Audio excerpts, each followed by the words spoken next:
Last week on September 10th, Shirakami Fubuki, Fubu-chan, streamed a game called Koemane Kingu, and this was on recommendation by Sakura Miko.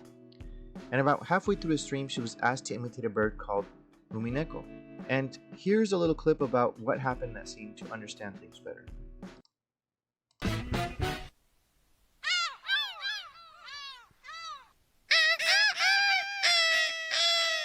でかいかな。でかいかも。で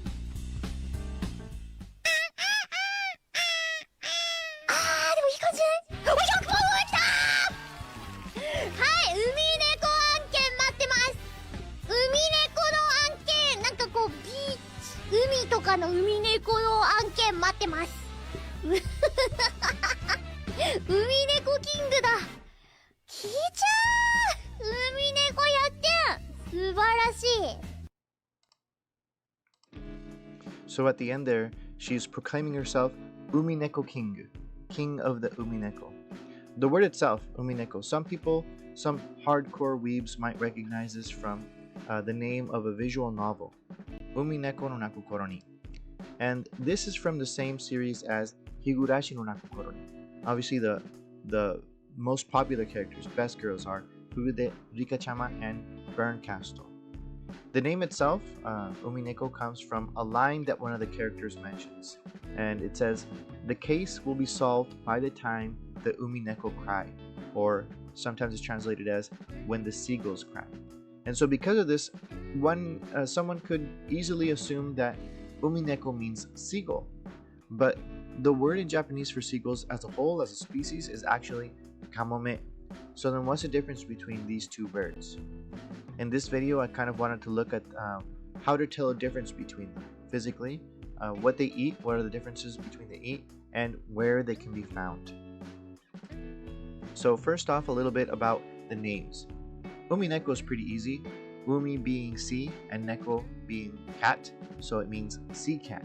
And it said that it got its name because the way it cries, its cries sound like a cat, and it happens to live in the sea. And this isn't unique to Japan. Something similar happens in English. There's an old British name for seagulls, which was sea mew, mew like meow. And there's other similar variations in a bunch of other Germanic languages from the same family.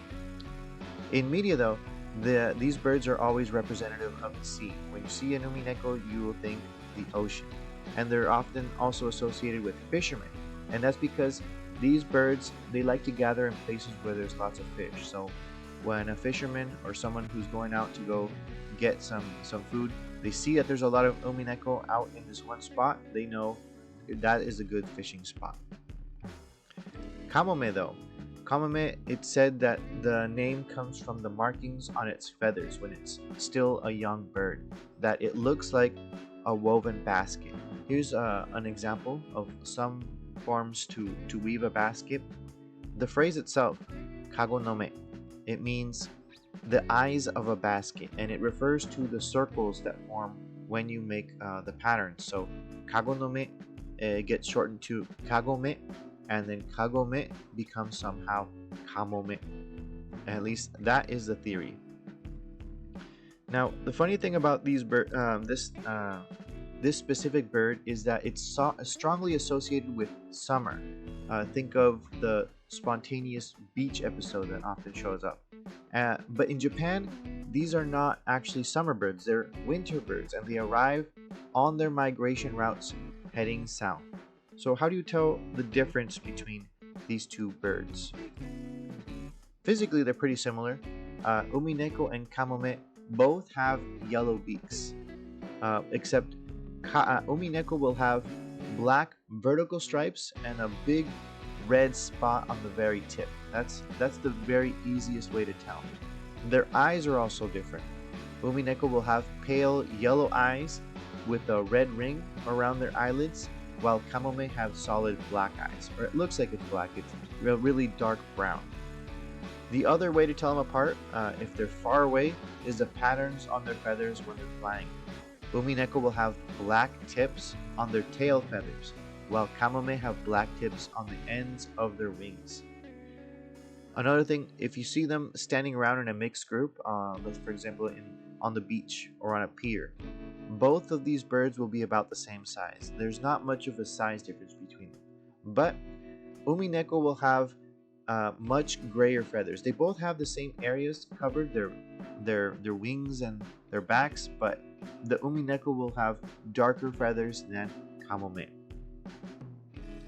Another thing, onomatopoeia. This one isn't very important, but if you ever run into seabirds in manga, you'll be able to tell the difference between them by the sound effect drawn into the background. Now, I don't want to say them myself, so here is Google Translate, who will speak these words aloud. Umineko will say this. みゃーみゃ Again. ー、みゃーみゃ And Kamome will say this. ー、キュッキュッキュー、 Again. キュッキュッキュー。 They're pretty similar. I mean, not very. Anyways, if you run into them physically and you want to tell the difference between them by their cries vocally, here is a clip of Umineko and their cries.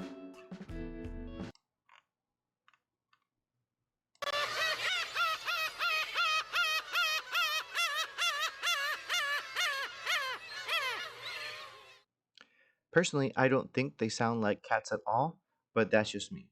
And if you thought that was annoying, Kamome are much, much worse.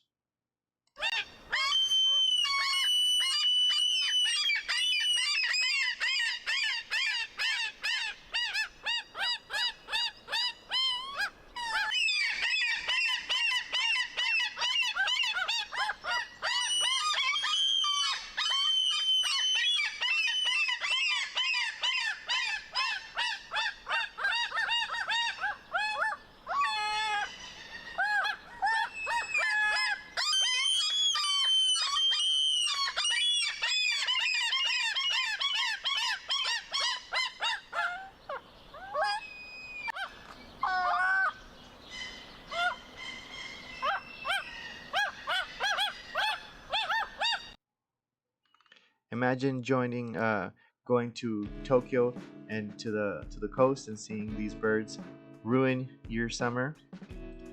Anyways, how to tell a difference by their diets. What are the differences between the way they eat? Umineko, this one's an Umineko, you can tell by the red dot. Umineko are carnivorous birds. They mostly eat fish, but they'll also go for crabs, krill, frogs and tadpoles, squids, insects like horseflies, and small animal carcasses that they'll find floating on the water. They can't dive underwater, so what they'll do is that they fly near the surface of the water and then scoop up any food that they happen to find there. Kamome. Kamome are omnivorous, and they eat all the same things as Umineko, but they'll also eat grains and fruits that they can find near the coast. But they also have a really bad reputation of eating anything and everything, including rotting fish, washed up animals, and garbage. So when you see videos of pollution in the ocean, it's almost always going to be a seagull that'll be found choking on something. Their habitat and range. Umineko are native birds of Japan, and they live all year round along the coast of Hokkaido, Honshu, and Kyushu. And specifically, they like to hang out in large flocks near the mouths of rivers and in ports. And I think it'll be better to see them in Google Earth.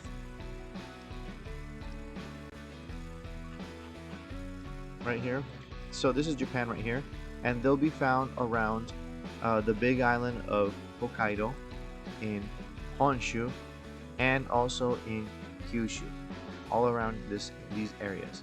In spring, Umineko will breed in the coastal areas of Honshu, all along this big island, and around the Sea of Japan. They like the Sea of Japan, so this includes South Korea, North Korea, and Southeast Japan, and obviously the Sea of Japan side of Japan himself, the Japanese islands themselves.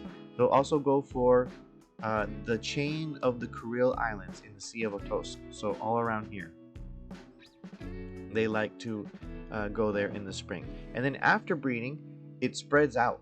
So they cover a much bigger area when once they're done breeding, and they'll go to the Pacific side instead of the Sea of Japan side. They'll go for the Pacific side, and then they'll spend their time there. In the winter, though, they'll migrate to the south, to the coast of mainland China and Korea itself, and then they'll also go for around here in Taiwan. And so most of the seagulls in the summer that you see flying around, they're going to be these ones, Umineko.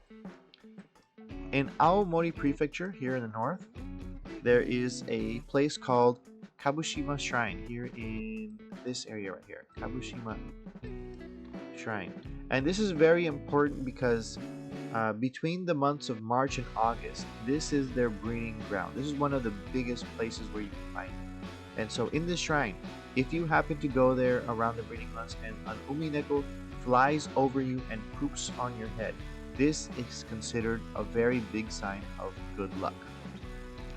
There's another shrine similar to this in the south, in Shimane Prefecture, in Fushimi.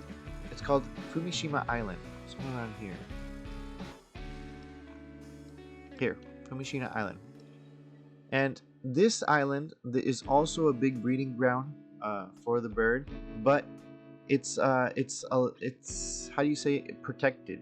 There's no visitors allowed on this island except for the people who live and work in the shrine itself. But you could see them from the coast and enjoy their presence there. In this area, it's not the poop that gets people. The Umineko are said to be the bringers of spring. And so whenever spring comes around, this is the big sign when Umineko show up. Kamome are not native to Japan. They are migratory birds. They cover a much bigger distance. So they'll visit a region in the winter and then leave again in the spring to breed. In the summer, they hang out all along northern Eurasia and in the western and northern parts of North America, for example, Alaska and the Yukon.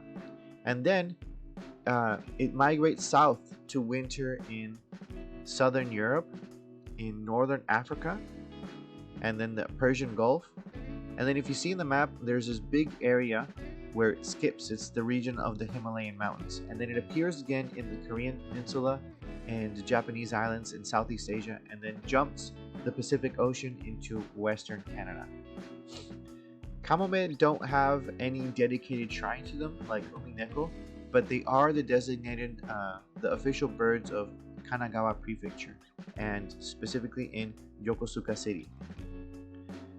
These seabirds, there's 25 in total that visit Japan, but there's 8 main species that most people are pretty sure to find. And starting from largest to smallest, this one right here, Shiro Kamome. This one is Shiro Kamome, is the biggest species in Japan of seabird. And then after it comes Washi Kamome. This one is, it also covers a very big area and can also be found in the Seattle area and the metropolitan area in northwestern US, the Pacific coast. After this is Oseguro Kamome, and then a smaller version of it. Oseguro means bigger version of Seguro. There's Seguro Kamome. And this one is the most common winter bird in Japan. In the winter, if you see a seabird and you don't know what it is, it's most likely going to be this one because of the population, how big it is. We've covered Umineko and then the common Kamome. After that is Yuri Kamome. This one is cool because in the winter it has white feathers on its head and black feathers around its ears, so it looks like it has earmuffs. But in the summer, all of these head feathers fall off and they change for black feathers around its head, and it kind of contrasts with its red beak. The next one is Mitsuyubi Kamome. Mitsuyubi means 3 toes. It has more toes, but it looks, by the way they're arranged, that it has 3 toes. And then the English name, black-legged Kitawake. it means, well, black feet is kind of the description. And so both of these names refer to the bird's feet. And that's how you can tell the difference between this one and the other one, Yuri Kamome, that looks similar. In the winter, again, it looks just like Yuri Kamome, except for its black feet. But in the summer, it's all white. And lastly, Zuguro Kamome. This one is also similar to Yuri Kamome, except this one has a black beak, a very big black beak. And so because of black beak on black head, if you look at it, it looks like it's wearing a ski mask. And so this is probably my favorite species of seabird in Japan, just because it looks like it's a burglar and it'll show up at your house. Anyways, that's it for the information I have about seabirds of Japan. Hope you liked it. Give it a like and subscribe. Thank you.